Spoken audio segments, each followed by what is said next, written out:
नमस्कार दोस्तों, आप सभी का एक बार फिर से हार्दिक स्वागत है आपके अपने इस यूट्यूब चैनल पे। दोस्तों आज हम लोग एमसीक्यू सेशन स्टार्ट करने जा रहे हैं। आज का हमारा सिस्टम है रेस्पिरेटरी सिस्टम। बहुत ही इंपॉर्टेंट सिस्टम है और बहुत ही इंपॉर्टेंट क्वेश्चंस आपको यहाँ पे मिलने वाले हैं।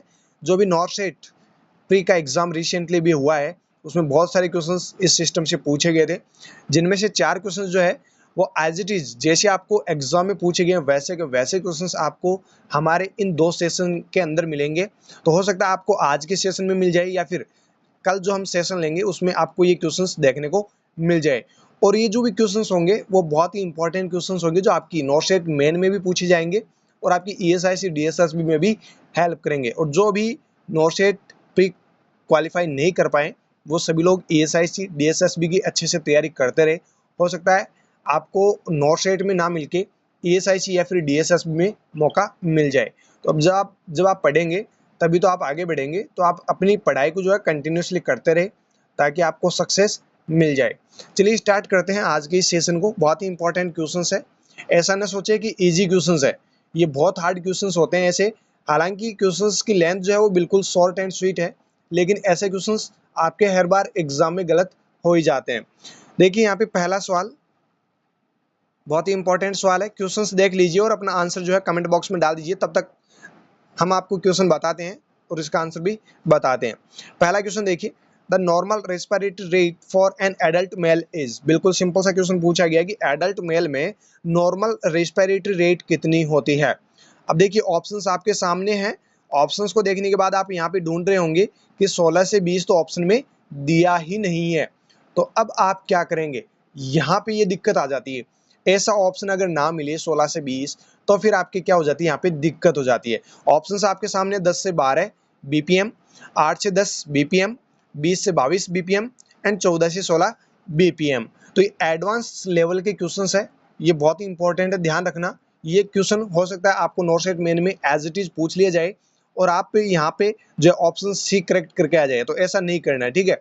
ऑप्शन सी आपका यहाँ पे करेक्ट नहीं होगा। चलिए मानते हैं कि ऑप्शन ए और बी जो है दोनों तो हट जाएंगे, ठीक है।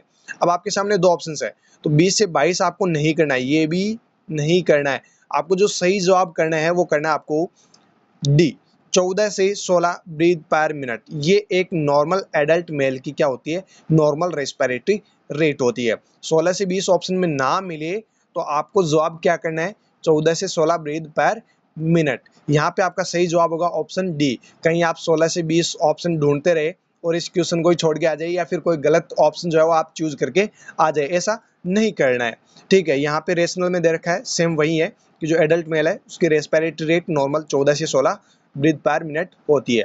नेक्स्ट क्वेश्चन देखिए, बहुत ही अच्छा सवाल है। हो सकता है इस नॉर्सेट मेन में आपको एज इट इज ये क्वेश्चन एग्जाम में मिल जाए। देखिए क्वेश्चन में क्या पूछा गया है, एक्सोसेंस, confusion and unresponsiveness can be indicator of. यहाँ पे कुछ सिम्टम्स आपको दे रखे हैं। सिम्टम्स में आपको बता रखा है कि एक्सोशन हो रखा है, कंफ्यूजन हो रखा है एंड अनरेस्पॉन्सिवनेस जो है पेशेंट के अंदर डेवलप हो रखी है। अब बताइए इस पेशेंट को क्या हो रखा है, मतलब क्या ये जो सिम्टम्स आपको देखने को मिले हैं ये किसको इंडिकेट कर रहे हैं। ऑप्शंस आपके सामने है, फटाफट से अपना आंसर जो है कमेंट बॉक्स में डाल दीजिए। पहला ऑप्शन है रेस्पिरेटरी फेलियर, नेक्स्ट है being generally unwell, next renal failure, next cardiac failure. तो देखिए हम बात कर रहे हैं अभी यहाँ पे रेस्पिरेटरी सिस्टम की, तो यहाँ पे कार्डियक फेलियर तो होगा नहीं, ठीक है, क्योंकि रेस्पिरेटरी सिस्टम हम पढ़ रहे हैं तो ये तो होगा नहीं। ना ही रीनल फेलियर होगा, ना ही यहाँ पे जनरली अनवेल, ये भी ऐसी कोई कंडीशन यहाँ पे है नहीं। यहाँ पे अपन बात करें रेस्पिरेटरी सिस्टम की, तो जो फेलियर होगा वो कौन सा होगा, रेस्पिरेटरी फेलियर, यानी ऑप्शन ए जो है वो आपका बिल्कुल सही जवाब है। अगर रेस्पिरेटरी फेलियर होता है तो ये जो सिम्टम्स है, ये तीनों सिम्टम्स जो है पेशेंट के अंदर देखने को मिलेंगे, ठीक है। यहाँ पे रेशनल में सेम वही चीज है कि एक्सोसेंस, confusion and unresponsiveness can all be indicator of respiratory failure, ये रेस्पिरेटरी फेलियर को इंडिकेट करते हैं। Next question, very very important question. ये वैसे आपको इजी जरूर लग रहा होगा, अगर किसी को इजी लग रहा है तो कमेंट बॉक्स में अपना आंसर डाल दीजिए फटाफट से। क्वेश्चन को देखने के बाद तो मैं बता दूंगा कि आपका सही जवाब है या नहीं है। देखिए क्वेश्चन जो है वो बिल्कुल इजी है, बट आपके आंसर्स क्या हो जाते हैं यहाँ से गलत हो जाते हैं। देखिए कहानी क्या है क्वेश्चन की, if a patient is cyanosed what might their oxygen saturation level B.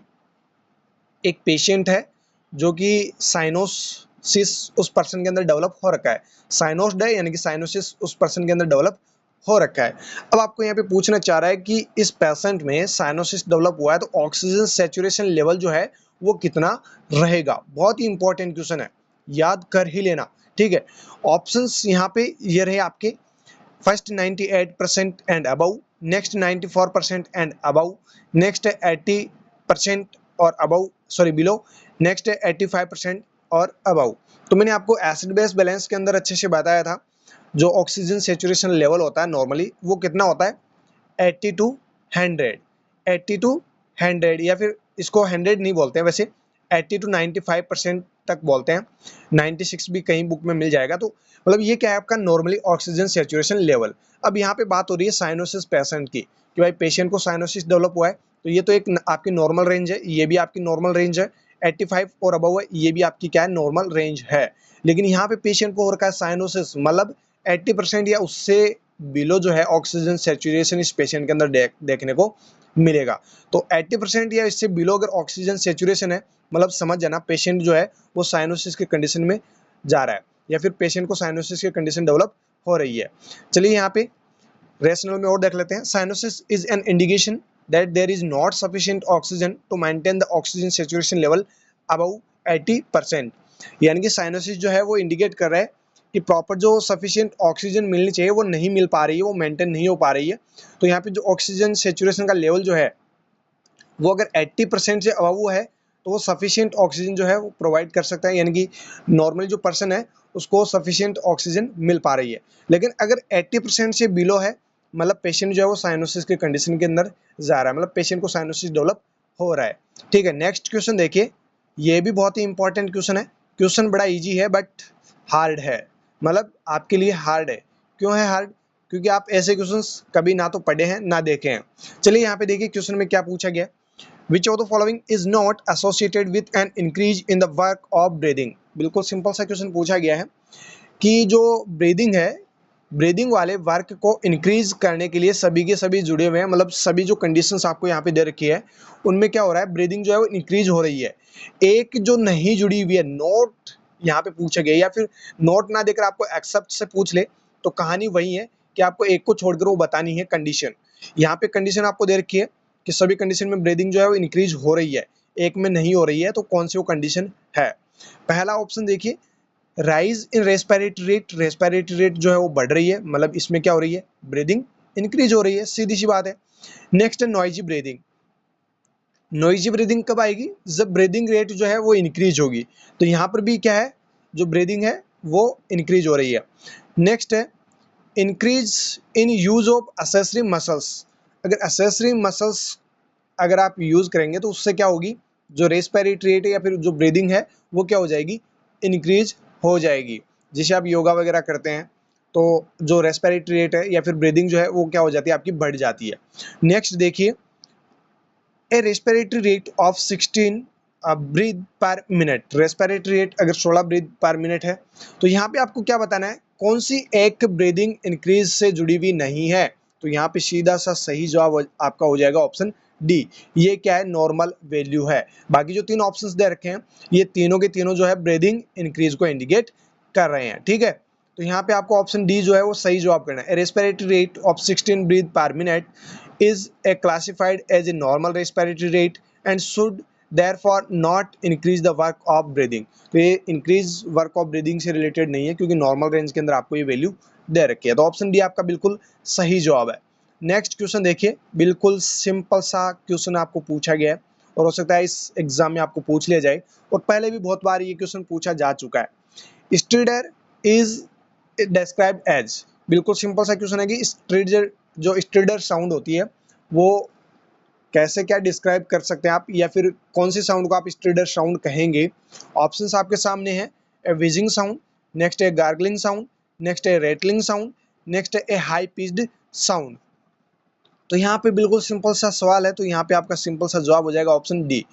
स्ट्रीडर sound जो है उसको अच्छे से डिस्क्राइब कर रहा है आपकी हाई पिच साउंड, अगर हाई पिच साउंड होगी उसको अपन क्या बोलेंगे, स्ट्रीडर साउंड। तो यहाँ पे आपका ऑप्शन डी जो है वो बिल्कुल सही जवाब है। Stridor is describe as high pitched sound, और ये एक मेडिकल इमरजेंसी है स्ट्रीडर साउंड, ये आपको पता ही होगा। नेक्स्ट क्वेश्चन देखते हैं, बहुत ही इंपॉर्टेंट क्वेश्चन है यहाँ पे।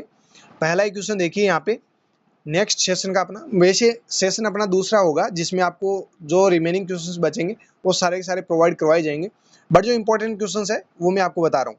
देखिए पहला क्वेश्चन यहाँ पे, hypoxia is defined as, hypoxia की डेफिनेशन आपको बतानी है और डेफिनेशन कुछ यहाँ पे दे रखी है। पहला ऑप्शन है inadequate carbon dioxide in the lungs. Next option है आपका inadequate oxygen in the alveoli. Next है inadequate oxygen at cellular level. Next है द एल्वियोलाई ट्रांसपोर्टिंग ऑक्सीजन। तो यहाँ पे देखिए जो आपका सही जवाब होगा हाइपोक्सिया की डेफिनेशन वो होगी आपकी option C inadequate oxygen at cellular level. अगर सेलुलर लेवल में इनएडिक्वेट ऑक्सीजन होती है तो इस कंडीशन को हम क्या बोलते हैं, हाइपोक्सिया। तो यहाँ पे हाइपोक्सिया की डेफिनेशन आपकी आ गई। Hypoxia is defined as inadequate oxygen at the cellular level. There are two main group of factor that may influence this. मतलब इसको जो दो मेन जो ग्रुप होते हैं इन्फ्लुएंस करने वाले, वो कौन से हैं। पहला फैक्टर देखिए, factor influencing gas exchange in the lungs. पहला फैक्टर तो आपका जो गैस एक्सचेंज होती है लंग्स के अंदर वो। दूसरा फैक्टर है and factors influencing transport of oxygen in the circulation. And जो दूसरा फैक्टर है जो इन्फ्लुएंस करता है वो करता है आपका transport of oxygen in the circulation. Circulation के अंदर जो ऑक्सीजन ट्रांसपोर्ट होती है, ये जो दो मेन जो फैक्टर्स हैं ये आपके जो है इन्फ्लुएंस करते हैं किसको, हाइपोक्सिया की कंडीशन को। तो यहाँ पे आपका ऑप्शन सी जो है वो बिल्कुल सही जवाब है। नेक्स्ट क्वेश्चन देखिएगा, बहुत ही अच्छा सवाल है। विच of the following is not A characteristic of hypoxia. यहाँ पे कुछ करेक्टरिस्टिक फीचर दे रखे हैं आपको हाइपोक्सिया के, कौन सा एक हाइपोक्सिया का करेक्टरिस्टिक फीचर नहीं है। पहला ऑप्शन है कंफ्यूजन, बिल्कुल है। नेक्स्ट है टैकीकार्डिया, बिल्कुल है। नेक्स्ट है जॉइंडिस, नहीं है। फैटिग, बिल्कुल है। तो यहाँ पे आपका सही जवाब क्या हो जाएगा, ऑप्शन सी, नॉट पूछा गया है। तो यहाँ पे जॉइंडिस आपको सही जवाब करना है, ये करेक्टरिस्टिक फीचर नहीं है हाइपोक्सिया का। नेक्स्ट क्वेश्चन देखिएगा, वेरी वेरी इंपॉर्टेंट क्वेश्चन। वैसे यहाँ पे रैशनल में वही चीज दे रखी है जो आपको बताई गई है, कंफ्यूजन टैकीकार्डिया फैटिग, ये तो हाइपोक्सिया के सिम्टम है। बाकी जो है हाइपोक्सिया का सिम्टम जो नहीं है वो कौन सा है, जॉइंडिस। नेक्स्ट क्वेश्चन देखिए, बहुत ही इंपॉर्टेंट क्वेश्चन है, वेरी वेरी इंपॉर्टेंट क्वेश्चन है। इस पे जितने स्टार मार्क आप लगाना चाहो उतना लगा लेना। एम्स मेन में आपको ये क्वेश्चन एज इट इज मिल सकता है, ठीक है। देखिए क्वेश्चन में क्या पूछा गया, if body temperature is low, यानी कि पेशेंट जो है उसका टेम्परेचर, जो बॉडी का टेम्परेचर है वो क्या हो रखा है, लो हो रखा है, यानी कि कंडीशन हो रखी है पेशेंट को हाइपोथर्मिया। अब देखिए क्या पूछा गया, how will oxygen delivery to the tissues be affected. जो ऑक्सीजन की डिलीवरी टिश्यूज के अंदर हो रही है, नॉर्मली होती है पर्सन के अंदर, वो किस प्रकार से अफेक्ट होगी अगर पर्सन को हाइपोथर्मिया होगा तो यहाँ पर देखिए कुछ ऑप्शंस आपको दे रखे हैं, बहुत ही इंपॉर्टेंट सवाल है, याद अच्छे से कर लेना, अच्छे से समझ लेना। यहाँ पे क्वेश्चन में पूछा गया है कि पेशेंट हाइपोथर्मिया का है और इस पेशेंट में ऑक्सीजन जो डिलीवरी टिश्यूज को होनी है वो कैसे अफेक्ट होगी हाइपोथर्मिया की वजह से। तो देखिए यहाँ पे पहला option, oxygen delivery slightly increase. यहाँ पे मतलब पेशेंट को हाइपोथर्मिया होगा तो ऑक्सीजन डिलीवरी जो है वो थोड़ी सी बढ़ जाएगी। Next, oxygen delivery stay at the same, जैसी जो ऑक्सीजन डिलीवरी हो रही है क्या वैसी ही रहेगी, वैसे ही जो है सेम रहेगी। Next, oxygen delivery is reduce, या फिर ऑक्सीजन जो डिलीवरी हो रही है टिश्यूज के अंदर वो कम हो जाएगी।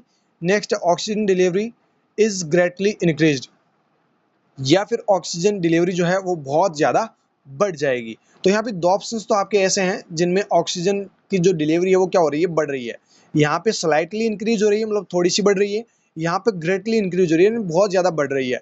तो यहाँ पे ऑप्शन ए और जो डी है वो तो दोनों ही नहीं है, क्योंकि हाइपोथर्मिया हुआ है, बॉडी का टेम्परेचर कम हुआ है, तो ऑक्सीजन डिलीवरी सीधी सी बात है, जो ऑक्सीजन डिलीवरी टिश्यूज को होनी है वो अफेक्ट तो होनी है, लेकिन कंडीशन कैसी होगी, तो यहाँ पे जो है सेम भी नहीं रहेगी, क्योंकि हाइपोथर्मिया हुआ है या फिर हाइपरथर्मिया होता है तो ऑक्सीजन जो डिलीवरी होती है, हाइपरथर्मिया में तो जो है ऑक्सीजन डिलीवरी बढ़ जाती है, बट यहाँ पे क्या होगी, ऑक्सीजन डिलीवरी रिड्यूस हो जाएगी। यानी ऑप्शन सी जो है वो आपका बिल्कुल सही जवाब है। वेरी वेरी इंपॉर्टेंट है, जितने स्टार मार्क आप लगाना चाहो इतने स्टार मार्क आप लगा लेना। इंपॉर्टेंट क्वेश्चन है, ये पूछा जा सकता है आपके एम्स नॉट सेट की मेन एग्जाम के अंदर। रेशनल में वही है, हाइपोथर्मिया अगर होता है तो ऑक्सीजन डिलीवरी जो है वो रिड्यूस हो जाएगी। नेक्स्ट क्वेश्चन देखिएगा, नेक्स्ट क्वेश्चन बहुत ही इंपॉर्टेंट क्वेश्चन है ये भी। क्वेश्चन में बिल्कुल सिंपल सी बात पूछी गई है, peripheral chemoreceptors are sensitive to change in PaO2 and PaCO2, where are they found। Peripheral chemoreceptors होते हैं जो कि सेंसिटिव होते हैं किसके लिए, PaO2 एंड PaCO2 जब भी चेंज होता है तो इसके लिए सेंसिटिव होते हैं कौन, पेरिफेरल केमोरिसेप्टर्स। अब यहाँ पे ये पूछना चाह रहा है कि जो पेरिफेरल केमोरिसेप्टर्स है वो कहाँ पर प्रेजेंट होते हैं, कहाँ पर पाए जाते हैं, कहाँ पर फाइंड आउट होते हैं। ऑप्शंस आपके सामने, फर्स्ट है मेडुला ऑब्लोंगेटा, नेक्स्ट है लंग्स टिश्यू, नेक्स्ट है aortic arch and carotid bodies, next है पोर्टल वेन। तो यहाँ पे ये क्वेश्चन अगर मैं आपको same as it is question दूं और हो सकता है मैं आपको क्वेश्चन पूछ भी लूं आपको कभी भी, तो आपका जो जवाब होगा ना वो ऑलमोस्ट का क्या होगा, मेडुला ऑब्लोंगेटा। लेकिन ऐसा नहीं है, ये जवाब आपका क्या हो जाएगा, गलत हो जाएगा। फिर नेगेटिव मार्किंग होगी आपके 0.3। तो यहाँ पे मतलब 1/3 आपका क्वेश्चन जो है नेगेटिव मार्किंग में चला जाएगा। तो ऐसा नहीं करना है, मेडुला ऑब्लोंगेटा में ये नहीं होता है। पेरिफेरल जो केमोरिसेप्टर्स होते हैं जो सेंसिटिव होते हैं PaO2 PaCO2 के लिए, वो होते हैं आपके aortic arch and carotid bodies. Peripheral chemoreceptor कहाँ पे होते हैं, एयोटिड आर्च एंड कैरोटिड बॉडीज के अंदर, यहाँ पर ये फाइंड आउट होते हैं। याद रख लेना, बहुत ही इंपॉर्टेंट सवाल है, आपके एग्जाम में हेल्प करेगा। Peripheral chemoreceptors are found in aortic arch and carotid bodies. Option C आपका बिल्कुल सही जवाब है। नेक्स्ट क्वेश्चन देखिए, ये भी अच्छा क्वेश्चन है, बहुत ही अच्छा क्वेश्चन है। यहाँ पे जो भी क्वेश्चंस आपको मिल रहे हैं वो मतलब इंपॉर्टेंट क्वेश्चंस ही है, बहुत ही अच्छे क्वेश्चंस आपको यहाँ पे मिल रहे हैं। Which of the following is not a symptom of long standing respiratory disease. इनमें से कौन सा एक लॉन्ग स्टैंडिंग रेस्पिरेटरी डिजीज का सिम्टम नहीं है, नोट करके पूछा गया कौन सा लॉन्ग स्टैंडिंग रेस्पिरेटरी डिजीज का सिम्टम नहीं है। तो फर्स्ट ऑप्शन देखिए, clubbing of fingers due to peripheral hypoxia, कि जो फिंगर्स है उनमें क्लबिंग होगी किसकी वजह से, पेरिफेरल हाइपोक्सिया की वजह से। बिल्कुल अच्छी बात है कि रेस्पिरेटरी डिजीज में ये ऐसा देखने को मिल सकता है। नेक्स्ट है history of wheezing and shortness of breath, excessive mucus production. Long standing अगर रेस्पिरेटरी डिजीज है तो ये कंडीशन भी देखने को मिलेगी, पेशेंट में वीजिंग या फिर शॉर्टनेस ऑफ ब्रीथ एसओबी या फिर एक्सेसिव म्यूकस प्रोडक्शन जो है वो हो सकता है। नेक्स्ट है purging the lip when excelling. Purging the lip when excelling जो है ये जो सिम्टम है ये भी आपको देखने को मिल सकता है। कौन सा सिम्टम नहीं है जो देखने को इस कंडीशन में नहीं मिलेगा, तो आपका ऑप्शन डी हो जाएगा, पेन ऑन इंस्पायरेशन। जब पेशेंट या फिर जो क्लाइंट है वो इंस्पायर करेगा तो पेन होगा, तो ऐसी कंडीशन जो है एस देखने को नहीं मिलेगी अगर लॉन्ग स्टैंडिंग रेस्पिरेटरी डिजीज होती है। ये जो 3 सिम्टम्स है ये तो देखने को मिलेंगे, लेकिन कौन सा देखने को नहीं मिलेगा, पेन ऑन इंस्पायरेशन। तो यहाँ पे ऑप्शन डी जो है वो आपका बिल्कुल सही जवाब है।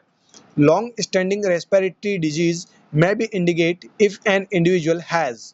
देखिए यहाँ पे वही बातें हैं, मतलब जो लॉन्ग स्टैंडिंग रेस्पिरेटरी डिजीज होगी तो कौन सी फाइंडिंग्स आपको देखने को मिलेगी, clubbing of finger, history of wheezing, shortness of breath and excessive mucus production and pursing of lips when exhaling. तो यहाँ पे ऑप्शन डी आपका बिल्कुल सही जवाब है। ठीक है, नेक्स्ट क्वेश्चन देखिए, ये भी अच्छा क्वेश्चन है। देखिए क्वेश्चन में क्या पूछा गया है, कंप्लीट द फॉलोइंग, यानी इसको कंप्लीट करना है, या फिर हो सकता है आपको ये डायरेक्टली क्वेश्चन आगे से दे दिया जाए, कंप्लीट द फॉलोइंग को रिमूव करके और डायरेक्टली ये क्वेश्चन आपको दे दिया जाए। देखिए क्या पूछा गया है, a variation of serial peak flow readings over a 2-week period are considered diagnostic in। देखिए यहाँ पे सिंपल सा क्वेश्चन ये पूछा गया है कि जो वेरिएशन है सीरियल पीक फ्लो रीडिंग में वो 2 वीक से हो रहा है, 2 वीक पीरियड से हो रहा है। तो यहाँ पे ये पूछना चाह रहा है कि ये किसको डायग्नोस कर रहा है। अगर सीरियल पीक फ्लो रीडिंग जो है उसमें वेरिएशन हो रहा है 2 वीक पीरियड से, तो ये किसको डायग्नोस कर रहा है। यहाँ पे ऑप्शंस देखते हैं। पहला ऑप्शन ये रहा अस्थमा, नेक्स्ट COPD, नेक्स्ट है न्यूमोनिया, नेक्स्ट है ट्यूबरकुलोसिस। तो यहाँ पे आपका सही जवाब हो जाएगा ऑप्शन फर्स्ट, अस्थमा। अगर वेरिएशन हो रहा है तो वो किसको इंडिकेट कर रहा है, पीक फ्लो में अगर वेरिएशन हो रहा है तो वो इंडिकेट कर रहा है आपका अस्थमा को। चलिए रेशनल में और जानते हैं इसको अच्छे से। Variation of more than 20% of the best peak flow with a minimum changes of at least 60 liter per minute for 3 days in a week over a 2-week period is considered diagnostic of asthma। देखिए अगर variation जो है 20% से ज़्यादा हो रहा है peak flow के अंदर और मिनिमम चेंजेस जो हो रहा है वो एटलीस्ट 60 लीटर पर मिनट हो रहा है 3 दिन के लिए, 2 वीक के अंदर, मतलब पर वीक में 3 दिन के लिए अगर ऐसा वेरिएशन देखने को मिल रहा है और कंटिन्यूसली 2 वीक पीरियड से आपको देखने को मिल रहा है, मतलब ये किसको इंडिकेट कर रहा है, अस्थमा को। बहुत ही इंपॉर्टेंट सवाल है, ये आपको पूछा जा सकता है, तो ध्यान रखिएगा। नेक्स्ट क्वेश्चन देखिए, ये भी इंपॉर्टेंट क्वेश्चन है। अस्थमा से रिलेटेड क्वेश्चन पूछे जाते हैं और इंपॉर्टेंट क्वेश्चन ही है, अस्थमा से है तो। देखिए क्या पूछा गया, for patient with asthma how many time a day should A peak flow reading be taken. Very very important question है। देखिए क्वेश्चन में क्या पूछा गया, अस्थमा जो है पेशेंट को हो रखा है और उस पेशेंट का पीक फ्लो रीडिंग जो है वो दिन में कितनी बार लेनी है, ये आपको पूछा गया है। 2 बार लेंगे, 3 बार लेंगे, 1 बार लेंगे या फिर डेली लेंगे। तो इस प्रकार से आपको बताना है कि अस्थमा में अगर पीक फ्लो रीडिंग लेनी है तो दिन में कितनी बार लेंगे, समय आपको पूछा गया है। तो देखिए यहाँ पे पहला ऑप्शन डेली, नेक्स्ट है ट्वाइस डे, नेक्स्ट है 3 टाइम ए वीक, नेक्स्ट है वंस ए वीक। तो यहाँ पे वैल्यू आपको दिन में पूछी गई है। किस में पूछी गई है, दिन में पूछी गई है। तो जो लोग वीक में आंसर करते हैं इस क्वेश्चन का, तो वो तो क्या है, गलत है आपका, क्योंकि यहाँ पे दिन में पूछा जा रहा है, वीक में नहीं पूछा जा रहा है, आपको दिन में पूछा जा रहा है। तो एक तो आपको डेली दिया गया है, तो डेली तो करना है, लेकिन करना कितनी बार है ये आपको पूछा गया है। बिल्कुल क्वेश्चन जो है उसके लैंग्वेज को आप समझ जाएंगे तो आंसर जो है वो इजीली आ जाएगा। तो यहाँ पे ये भी क्या हो गया, आपका गलत हो गया। डेली तो करना है, लेकिन आपको ये पूछना चाह रहा है कि दिन में कितनी बार पीक फ्लो रीडिंग आप चेक करेंगे अस्थमा के पेशेंट के अंदर। तो यहाँ पे आपका ऑप्शन ए की बचता है, option be twice a day, दिन में 2 बार, ये आपका सही जवाब यहाँ पे हो जाएगा। क्वेश्चन को अच्छे से समझ लो, आंसर आपका आ जाएगा। चलिए रेशनल के अंदर देखते हैं। The British thoracic society recommends twice daily reading for patient with asthma morning and evening. तो जो दिन में 2 बार आप पीक फ्लो चेक कर रहे हैं रीडिंग को, वो कितनी बार कर रहे हैं, 2 बार कर रहे हैं। तो कब करेंगे, एक तो मॉर्निंग में, एक इवनिंग में, सुबह एंड शाम को। ठीक है, तो यहाँ पे ये आपको ध्यान रखना है। चलिए नेक्स्ट क्वेश्चन देखते हैं, ये भी इंपॉर्टेंट क्वेश्चन है। Peak flow meter record. अब यहाँ पे देखिए पीक फ्लो के बारे में कुछ क्वेश्चंस पढ़ रहे हैं, तो आपको ये भी पता होना चाहिए कि पीक फ्लो मीटर के अंदर हम क्या रिकॉर्ड करते हैं। तो क्वेश्चन में आपको यही तो पूछा गया कि पीक फ्लो मीटर में हम क्या रिकॉर्ड करते हैं, फिर क्या आप चेक करते हैं। चलिए पहला ऑप्शन देखिए, the lowest rate of air expelled from the lungs through an open mouth. Next है फोर्स्ड एक्सपायरेटरी वॉल्यूम। नेक्स्ट है फोर्स्ड वाइटल कैपेसिटी। नेक्स्ट है the highest rate of air expelled from the lungs through an open mouth. देखिए आपको 2 options same आपको दिखाए गए हैं। एक में लोवेस्ट रेट जो है वो आप चेक कर रहे हैं, एक में आप क्या कर रहे हैं, हाईएस्ट रेट चेक कर रहे हैं। एयर जो भी एक्सपेल आउट की है पेशेंट ने ओपन माउथ से, वो आप क्या कर रहे हैं, चेक कर रहे हैं। वहीं आपका क्या है, पीक फ्लो मीटर। तो अब यहाँ पे बताना है पीक फ्लो मीटर में यहाँ पे हाईएस्ट रेट आएगी या फिर लोवेस्ट रेट आएगी या फिर जो है एक्सपायरेटरी वॉल्यूम या फिर वाइटल कैपेसिटी आएगी। तो देखिए यहाँ पे जो आपका सही जवाब होगा ना, वो होगा option D, the highest rate of air expelled from lungs through an open mouth. Open mouth से लंग्स के थ्रू जो एयर एक्सपेल्ड हुई है, हाईएस्ट जो रेट है वो आपकी होगी पीक फ्लो मीटर। वो पीक फ्लो मीटर के अंदर आपको मेजर करना है। तो यहाँ पे आपको ये याद रखना है, अच्छे से समझ लेना है। पीक फ्लो मीटर जो है उसमें हम क्या रिकॉर्ड करते हैं, हाईएस्ट जो एयर एक्सपेल्ड आउट रेट हुई है, हाईएस्ट जो एयर एक्सपेल्ड हुई है लंग्स के थ्रू ओपन माउथ से, वो हम रिकॉर्ड करते हैं पीक फ्लो मीटर के अंदर। ठीक है, तो यहाँ पे ऑप्शन डी जो है वो आपका बिल्कुल सही जवाब है। Peak flow meter record the highest rate at which air can be expelled from mouth from the lungs through the an open mouth। वही बात है कि ओपन माउथ से जो लंग्स के थ्रू एयर एक्सपेल्ड आउट हो रही है उसको रिकॉर्ड करने के लिए पीक फ्लो मीटर हम यूज करते हैं। देखिए नेक्स्ट क्वेश्चन फिर से पीक फ्लो मीटर का है, लेकिन इंपॉर्टेंट क्वेश्चन है। हो सकता है ये क्वेश्चन एज इट इज आपके एग्जाम में छप जाए, तो इसको तो जितने स्टार मार्क करना चाहो उतने कर लेना और दिमाग में अच्छे से बिठा लेना। देखिए क्वेश्चन में क्या पूछा गया, when recording peak flow results within how many liter per minute should the 3 reading be। बिल्कुल सिंपल सा क्वेश्चन पूछा गया है कि जो पीक फ्लो मीटर है, जो हम रिकॉर्ड रिजल्ट पीक फ्लो से जो रिजल्ट्स रिकॉर्ड कर रहे हैं, उसमें कितने लीटर पर मिनट जो है 3 बार आप रीडिंग लेंगे तो जो है आपको देखने को मिलेगी। पहला ऑप्शन है 10 litre per minute of each other. Next 20 litre per minute of each other। next 100 liter per minute of each other। next 30 liter per minute of each other। how many liter आपको यहाँ पे how many पूछा गया है, तो यहाँ पे litre per minute तो वैल्यू दे रखी है। अब यहाँ पे लीटर पर मिनट कितना होगा वो आपको बताना है। ठीक है, तो यहाँ पे आपका सही जवाब हो जाएगा option B, 20 litre per minute of each day. यहाँ पे आपका सही जवाब हो जाएगा ऑप्शन बी। तो यहाँ पे पीक फ्लो मीटर में जो रिजल्ट्स आप चेक करेंगे, 3 रीडिंग जो आप देंगे मतलब चेक करेंगे, तो उसमें आपको 20 लीटर पर मिनट जो है ये फाइंडिंग आपको देखने को मिलेगी। चलिए, when recording a peak flow result the 3 reading should be within 20 litre per minute of each other, if not the peak flow rate according should be repeated up to 5 time. यानी कि अगर 3 बार आप reading check कर रहे हैं peak flow meter से और अगर वो आ रही है with in 20 litre per minute तो आपकी बिल्कुल सही है। और अगर ऐसी नहीं आती है पीक फ्लो मीटर के अंदर, मान लीजिए ये रीडिंग नहीं आ रही है 20 लीटर वाली, तो आपको फिर क्या करना है, इसको 3 टाइम आप चेक कर रहे हैं तो आपको 5 टाइम जो है चेक करना है, 5 टाइम जो है आपको चेक करना है, वापस से रिपीट कर लेना है, ठीक है। लेकिन यहाँ पे ये जो रेंज है वो आपकी पीक फ्लो मीटर के अंदर आनी चाहिए, ठीक है। नेक्स्ट क्वेश्चन देखिए, ये भी इंपॉर्टेंट सवाल है, पीक फ्लो मीटर का ही है। देखिए क्वेश्चन में क्या पूछा गया, why should a patient stands और sit as upright as possible when recording a peak flow rate. मतलब पेशेंट को जो है सिट एंड अपराइट, मतलब पेशेंट को जो है स्टैंड अप किया जा रहा है, सिट किया जा रहा है जब आप पीक फ्लो रेट जो है रिकॉर्डिंग कर रहे हैं उस दौरान, तो ये क्यों कर रहे हैं, ये आपको पूछा गया है। फर्स्ट है to ensure best lungs expansion and accuracy and consistency of reading. Next, this is the most comfortable position to perform any breathing test. Next, the counter on the meter will not move if the patient is lying down. Next, to ensure that their technique can be observed daily. तो यहाँ पे peak flow rate जब आप patient का check कर रहे हैं और उसको सिट एंड अपराइट पोजीशन दे रहे हैं, मतलब पेशेंट को आप बोल रहे हैं खड़े होइए बैठिए, खड़े होइए बैठिए, मतलब आप ये क्यों करवा रहे हैं, पीक फ्लो रेट आप जब चेक कर रहे हैं तो ऐसा क्यों करवा रहे हैं। तो इसका जो मेन रीजन है, जो आप ये ऐसा जो आप कंडीशन पेशेंट के साथ पेश कर रहे हैं, इसका मतलब है पेशेंट की जो रीडिंग आएगी वो क्या आएगी, बेस्ट आएगी। कैसे आएगी, to ensure best lungs expansion, ऐसा करने से पेशेंट के जो लंग्स है वो बेस्ट मतलब अच्छे से एक्सपांसन होंगे, एंड जो रीडिंग आएगी वो एक्यूरेट आएगी, कंसिस्टेंट आएगी। जो भी रीडिंग आएगी वो क्या आएगी आपकी पीक फ्लो मीटर में या पीक फ्लो रेट के अंदर, वो एक्यूरेट आएगी एंड कंसिस्टेंट आएगी। तो यहाँ पे आपका ऑप्शन ए जो है वो बिल्कुल सही जवाब है।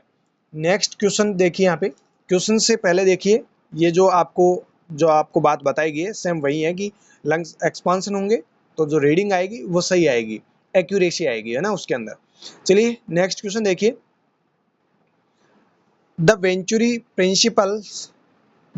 Principles allows. यहाँ पे बिल्कुल सिंपल सा ये क्वेश्चन पूछा गया कि जो वेंचुरी प्रिंसिपल है ये किसको इंडिकेट कर रहा है। पहला देखिए option, air to mix with oxygen. Next है oxygen to mix with carbon monoxide. Next carbon dioxide to mix with oxygen. Next carbon monoxide to mix with carbon dioxide. तो यहाँ पे देखिए वेंचुरी जो है वो किस प्रिंसिपल को फॉलो करता है, तो यहाँ पे आपका सही जवाब हो जाएगा option first, air to mix with oxygen. जो एयर जाती है वो ऑक्सीजन के साथ में मिक्स हो जाती है, तो ये वेंचुरी का जो है प्रिंसिपल है, ठीक है। तो यहाँ पे ये आपका ऑप्शन ए सही जवाब हो जाएगा। नेक्स्ट यहाँ पे इसका रेशनल देख लीजिए, the venturi principles allows for the mixing of oxygen with air to be drawn into the system through holes in the adapters. जो होल्स होते हैं एडेप्टर्स के अंदर, तो वो क्या करते हैं, एयर जो होती है उसको ऑक्सीजन के अंदर क्या कर देती है, मिक्स कर देती है। तो वेंचुरी का मेन प्रिंसिपल ये है कि जो ऑक्सीजन एयर जो है वो ऑक्सीजन के साथ में मिक्स हो जाती है। नेक्स्ट क्वेश्चन देखिए, ये भी अच्छा सवाल है ऑक्सीजन थेरेपी को लेकर। When should humidification be used with oxygen therapy। देखिए जब ऑक्सीजन थेरेपी पेशेंट को दी जाती है तो ह्यूमिडिफिकेशन किया जाता है, तो ये क्यों यूज करते हैं, ह्यूमिडिफिकेशन का कारण क्या है। फर्स्ट ऑप्शन देखिए, when high flow of oxygen are required for longer than a week। Next, when high flow of oxygen are required for longer than 4 hours। Next है when high flow of oxygen are required for longer than 24 hours। Next है when high flow of oxygen are required for longer than 1 hour। मतलब यहाँ पे जो oxygen therapy humidification use कर रहे हैं तो ये कब यूज करते हैं, तो देखिए यहाँ पे कुछ यहाँ पे वैल्यू दे रखी है। सेम क्वेश्चंस में जो ऑप्शंस दे रखे हैं ये सारे के सारे सेम है, एक में वीक में दे रखा है, एक में 4 घंटे के लिए बोला गया, एक में 24 घंटे के लिए बोला गया, एक में 1 घंटे के लिए बोला गया है। जब वेन जो हाई फ्लो ऑफ ऑक्सीजन देते हैं तो उस दौरान हम ह्यूमिडिफिकेशन यूज करते हैं for a longer than 1 week. अगर 1 वीक से ज़्यादा तक अगर ऑक्सीजन पेशेंट को दी जा रही है तो ऐसे पेशेंट में ह्यूमिडिफिकेशन करना ज़रूरी है। तो ह्यूमिडिफिकेशन उसमें अपने को क्या करना है, यूज़ करना है। तो यहाँ पे आपका वीक वाला जो ऑप्शन है, ऑप्शन फर्स्ट, वो आपका सही जवाब है। 1 घंटे के लिए, 4 घंटे के लिए या 24 घंटे के लिए, इतने के लिए ह्यूमिडिफिकेशन की वैसे ज़रूरत होती नहीं है, लेकिन फिर भी ह्यूमिडिफिकेशन तो किया ही जाता है। तो यहाँ पे जो है ऑक्सीजन थेरेपी जो है 1 वीक या फिर 1 वीक से ज़्यादा के लिए कर रहे हैं तो आपको ह्यूमिडिफिकेशन करना ज़रूरी हो जाता है। यहाँ पे देखिए रेशनल के अंदर humidification should be used when a flow rate greater than 4 litre per minute is used and when oxygen is required for a longer than 4 hour. देखिए यहाँ पे कहानी में क्या कहा गया है कि ह्यूमिडिफिकेशन जो है वो आपको कब, सॉरी यहाँ पे ऑप्शन जो है बी आपका सही जवाब है। ऑप्शन बी, सॉरी यहाँ पे वीक बता दिया, ये गलत है। मतलब 4 घंटे से ज़्यादा अगर ऑक्सीजन दे रहे हैं तो उसके लिए आपको क्या करना है, फ्लो रेट मतलब जो ह्यूमिडिफिकेशन है वो आपको यूज़ करना है। ऑप्शन बी आपका सही जवाब है। करेक्शन कर लेना, थोड़ा सा बाय मिस्टेक हो गया। देखिए यहाँ पे ह्यूमिडिफिकेशन जो है वो कब यूज़ करते हैं, जब ऑक्सीजन का फ्लो 4 लीटर पर मिनट से ज़्यादा हो और अगर ऑक्सीजन जो है वो पेशेंट को 4 घंटे से ज़्यादा दी जानी हो तो हम ह्यूमिडिफिकेशन यूज़ करेंगे ही करेंगे। ओके, तो यहाँ पे ऑप्शन बी आपका सही जवाब हो जाएगा। नेक्स्ट क्वेश्चन देखिएगा। क्वेश्चन बिल्कुल सिंपल सा आपको पूछा गया है, what is the function of the oropharyngeal airway. ऐसे क्वेश्चंस अभी नॉर्थ साइड में भी पूछे गए थे, ये इंपॉर्टेंट क्वेश्चन है, ध्यान रखना। ओरोफेरिंजियल एयरवे का फंक्शन आपको पूछा गया है, बताइए फंक्शन कौन सा है ओरोफेरिंजियल एयरवे का। फर्स्ट ऑप्शन है to depress the tongue and prevent it being pushed back, next to prevent dentures being displaced, next to occlude the airway, and last option देखिए, लास्ट ऑप्शन है to push the contents of the mouth into the lungs. तो यहाँ पे आपका सही जवाब हो जाएगा ऑप्शन ए। जो ओरोफेरिंजियल एयरवे है उसका फंक्शन है to depress the tongue and prevent it being pushed back. मतलब जो टंग है उसको डिप्रेस करना है ताकि वो वापस रिवर्ट बैक ना हो। तो रिवर्ट बैक होने से अपने को बचाना है।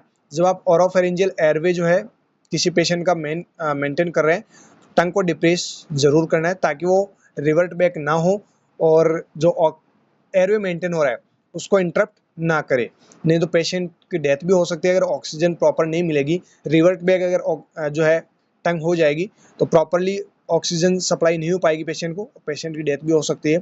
तो यहाँ पे क्या करना है, पेशेंट की टंग को डिप्रेस करना है एंड उसको रिवर्ट बैक नहीं होने देना है।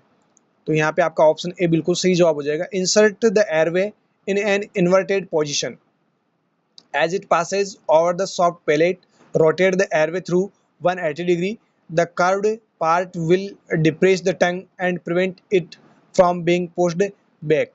जब आप ओरोफेरिंजियल एयरवे किसी पेशेंट का मेंटेन कर रहे हैं तो उसमें इन्वर्टेड पोजीशन जो है एयरवे की होनी चाहिए एंड जब आप पास करेंगे ट्यूब को तो सॉफ्ट पैलेट से होते हुए रोटेट करते हुए आपको जो है पास करना है 180 डिग्री के एंगल से।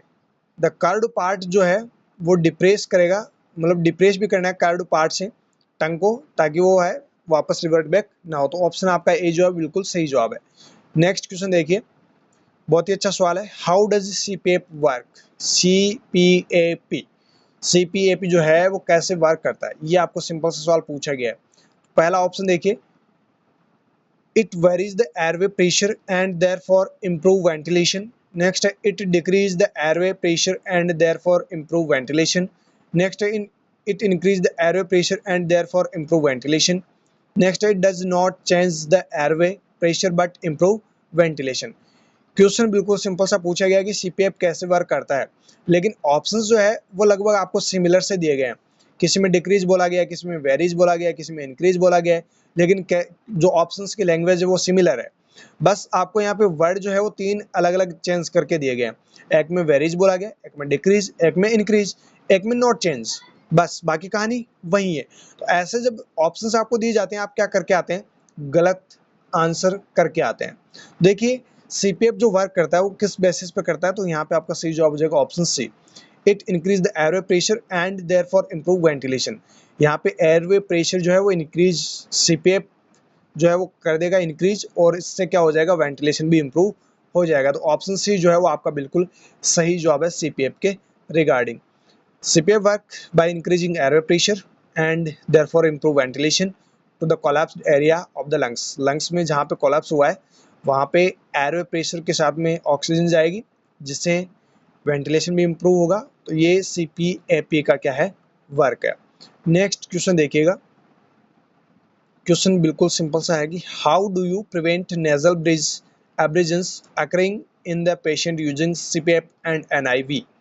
देखिए पेशेंट जो है वो सीपेप पे है या फिर एनआईवी यूज कर रहा है। अब यहाँ पे ये पूछना चाह रहा है कि इस पेशेंट को कैसे हम नेजल ब्रिज एब्रेजन से बचा सकते हैं। और नेजल ब्रिज एब्रेजन ना बने इसके लिए अपन क्या कर सकते हैं एज ए नर्सिंग ऑफिसर। तो पहला ऑप्शन देखिए, by asking the patient to remove the mask regularly. आप पेशेंट को कहेंगे कि रेगुलरली जो है मास्क को रिमूव करना है। Next, to ensure that the mask is tight fit. जो मास्क लगा हुआ है वो टाइट फिट है या नहीं है वो आप एंश्योर करेंगे। नेक्स्ट है by using a full face mask rather than by a nasal mask. यानी जो फेस मास्क है उसके बजाय जो है नेजल मास्क के बजाय आप जो है फेस मास्क यूज करेंगे, फुल फेस मास्क। या फिर by checking the skin regularly and ensuring that the mask is not too tight. या फिर आप स्किन को जो है रेगुलरली चेक करेंगे और टाइटनेस को भी आप चेक करेंगे कि ज़्यादा टाइट तो नहीं है। तो बिल्कुल आपका ऑप्शन डी जो है वो बिल्कुल सही जवाब है।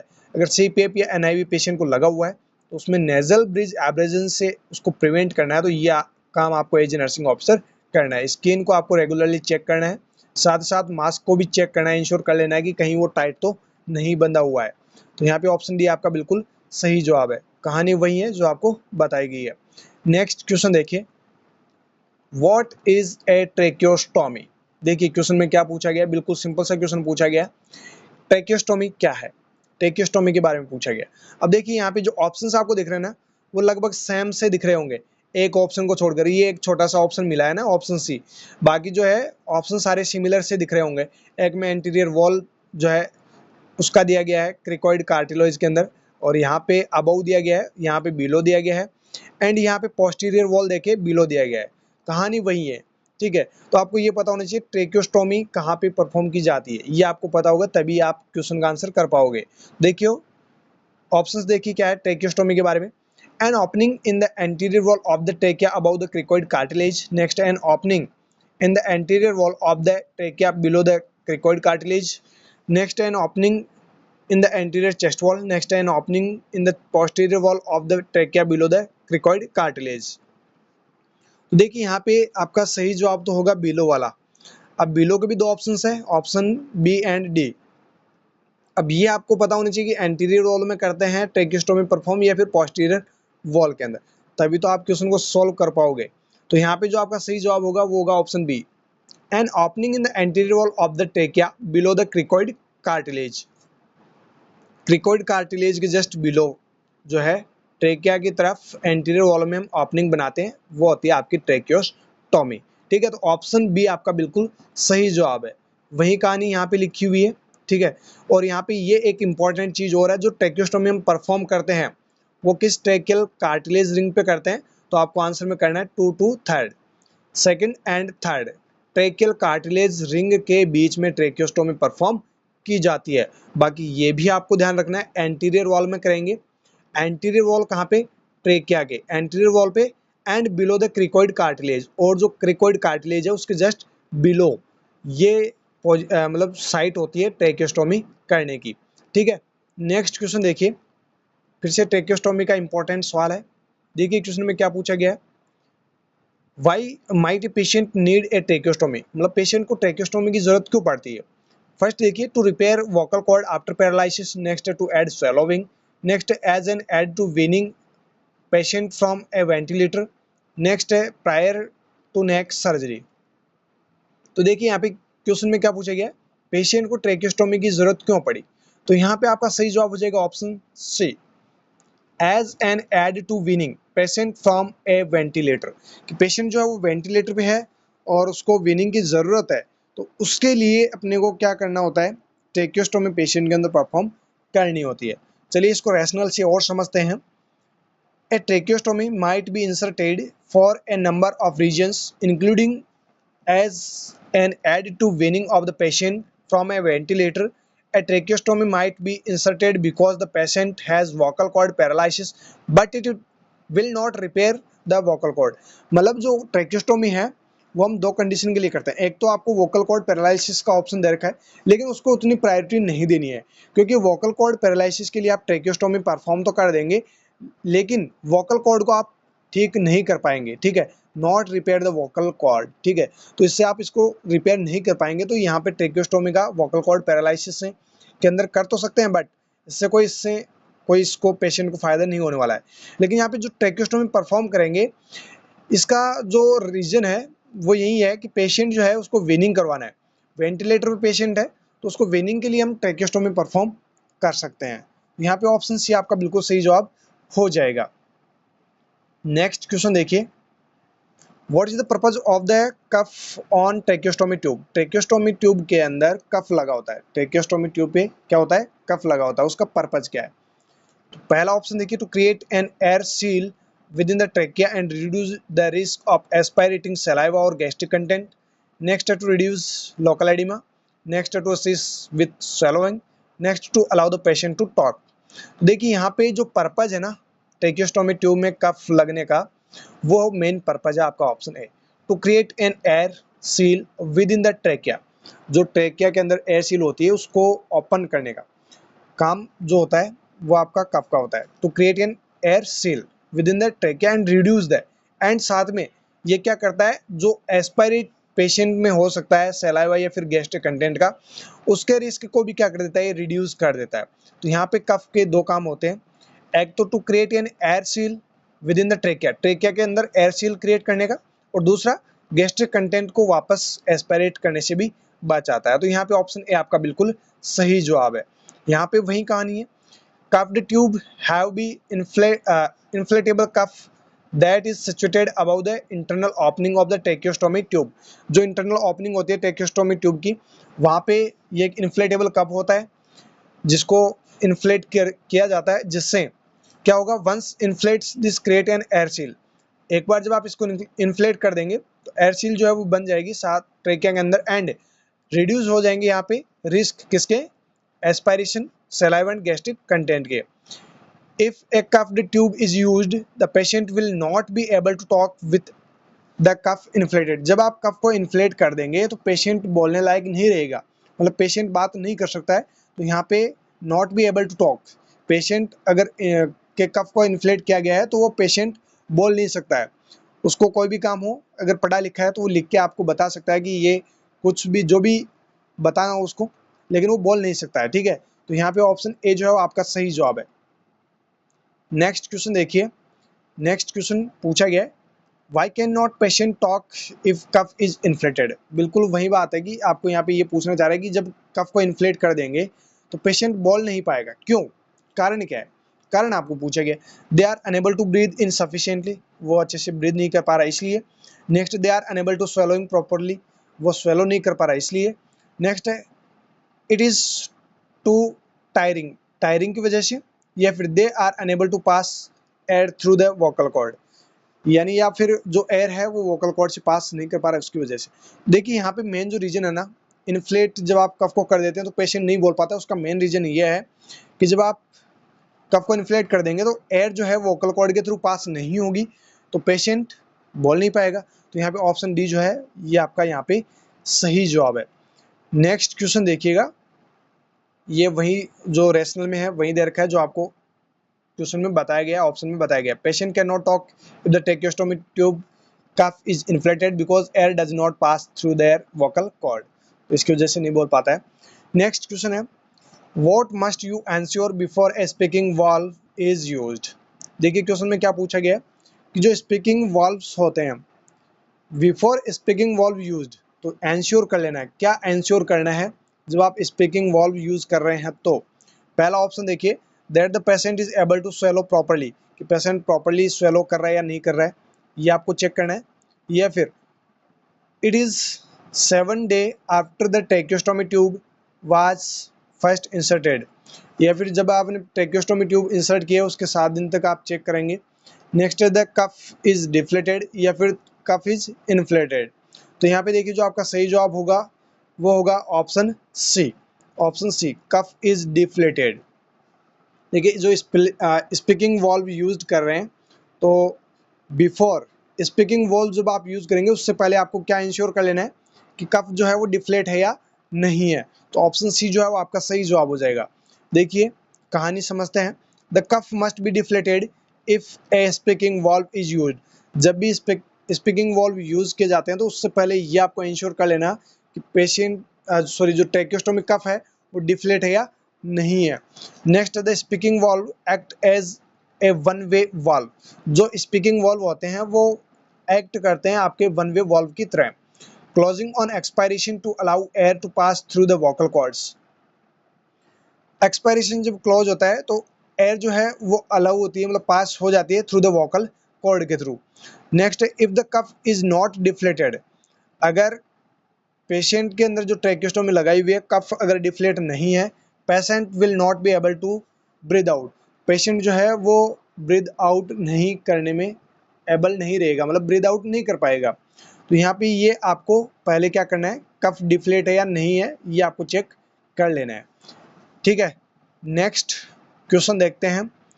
यहाँ पे शायद नेक्स्ट क्वेश्चन जो है वो अपन नेक्स्ट सेशन के अंदर देखेंगे। शायद सेशन जो है वो लेंथी हो गया है, तो नेक्स्ट सेशन के अंदर जो रिमेनिंग क्वेश्चंस बच गए हैं वो सारे के सारे हम देखेंगे, और जो नॉर्थ साइड में पूछे गए हैं वो भी क्वेश्चंस जो आपको नेक्स्ट जो नेक्स्ट सेशन है उसके अंदर आपको देखने को मिलेंगे। तो यहाँ पे जो भी क्वेश्चंस आपको बताए गए हैं वो सारे के सारे वेरी वेरी इंपॉर्टेंट, बहुत ही इंपॉर्टेंट क्वेश्चंस है जो आपको एम्स नॉर्थ साइड में जो आपकी मेन एग्जाम होने वाली है एम्स नॉर्थ साइड की, उसमें भी आपको देखने को मिलेंगे, और ESIC DSSB में भी यहाँ से क्वेश्चंस देखने को मिल सकते हैं। फिर मिलते हैं दोस्तों नेक्स्ट सेशन के साथ, तब तक आप पढ़ते रहिएगा और हमारे साथ बने रहिएगा। Thank you so very much.